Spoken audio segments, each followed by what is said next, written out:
Yeah. The fifth top story is Blue Check Manifesto. This is from Odell. 11 comments, 5,585 sats.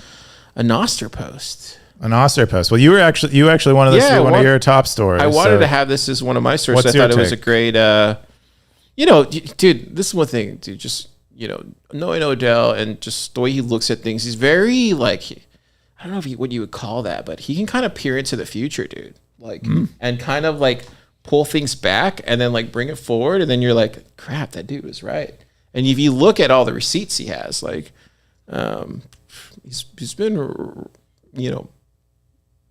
more right than he has been wrong, I would say. I mean, I would say he's not like a Balaji who's throwing out predictions every day. He's not throwing out $1 million. Odell's not throwing $1 million prediction. But he does do these type of things. So if you click on the post, he basically talks about how, where Twitter is headed and kind of where Elon's mind is at, is that he's going to turn this into like a WeChat. And I 100% agree. Like, I don't, I've done my own research on Elon back in the old days when Car used to do journalistic writings and stuff on Thriller. And just based off of my research on the guy, man, there's some darkness there. And this would not be shocking if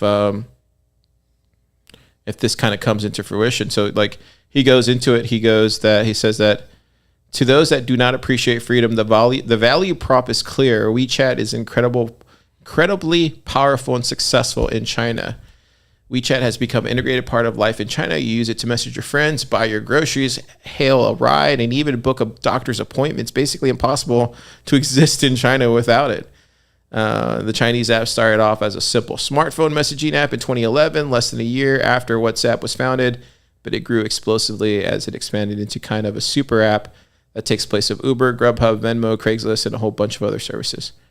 And then he says here, to those that do appreciate freedom, the concern is clear. WeChat has essentially become required to live in China, and it has surveillance and censorship integrated at its core. So, man, this is like some serious stuff, dude. I think it's pretty obvious at this point. Like and it was kind of telling too when he did the whole Doge thing, where he showed like the Doge thing, and it was like Doge for like a week. I was like, oh, this guy doesn't give a crap, dude. Like he's just, I think Elon is, man. What do you think? Well, I mean, so some context that I think is true. He's probably like one day CEO in Twitter. So I'm not sure he's like really thinking about this very much. And I think he historically just says whatever comes to mind. But I thought this post was good. It did make me think a little more about WeChat in a way that I would normally not think about WeChat. But it made me wonder, why is WeChat in China and there's no other WeChat really in other parts of the world? And I think it's mostly because China kind of has like a fascistic type of governance where they side with these mega corporations, and then they basically are like body snatchers and embody them. And now these companies are more or less like Chinese government products.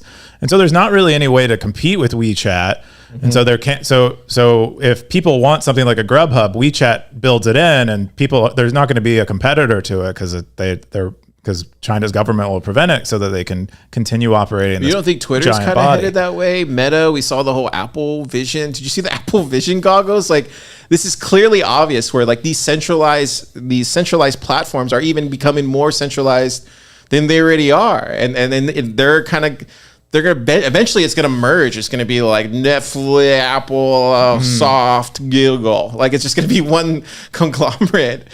And I'm not even joking when I say that. That's probably where it's headed. It's becoming painfully obvious. And you got Dash 1971. He says people's missing Odell's point. It's not about the money. It's about the encroachment of KYC and the opening of the door to social credit score like applications. The whole point of Bitcoin and Nostr and other freedom tech is supposed to be fighting back against centralization of the internet. So it's really not about the blue checks. It's really just about the precedents that it's setting and where we're headed, and we're falling right into it. Like no one's, I don't know. I think it's really important. And I think people need to start sounding the alarm as well. And this is why we Nostr, right? Like, Yeah, so my only thing is I don't think there's room for. I don't think Twitter will ever become a WeChat. That's my prediction. Is I don't think it'll. I don't even think because people won't want to. No, I don't. I even think even if Elon could pull it off, which I don't think he can, being a 1 day a week CEO. I think no, man. Yeah, I know. I know Tesla, like everything else is pulled off. SpaceX, a lot of those were like, how the hell did he pull that off? Yeah, but that's not. Those are like hard tech products. It's a different kind of thing. The social media thing the social is. I mean, just him getting Twitter right has been a bit of a struggle, and I'm not sure. I mean, I think many of us would think he's been making a lot of mistakes there. So I don't.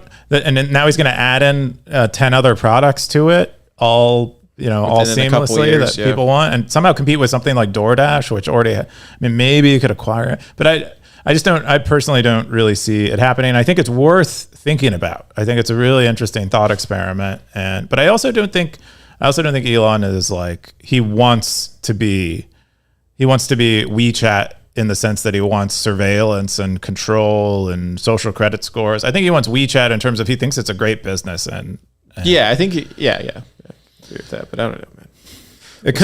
But it definitely leads to that. If he could build a WeChat, there's no way the government isn't going to begin using it as a surveillance tool. I hate to bring somebody like Jack into this, but like look at Jack, right? Like he has Tidal, he has Cash App, he's developing on Nostr, he's doing all these other things, but we know Jack as an individual. He's a Bitcoiner, right? Like he would never do that. But that's my fear that comes from, is like Elon, like, I don't know, man. He's not a Bitcoiner. Right. So that to me, coupled the fact that he owns Twitter, let's say he owns like a rival Cash App business, and then you never know. He's a bit of a wild card. He's a bit of a wild card. You never know, man. That's all I'm saying. Is like, at least with Jack, you kind of know where he sits as far as like ethically, at least. Right? I mean, we hope so. We hope we know how Jack. If we don't, we're in trouble. We might be.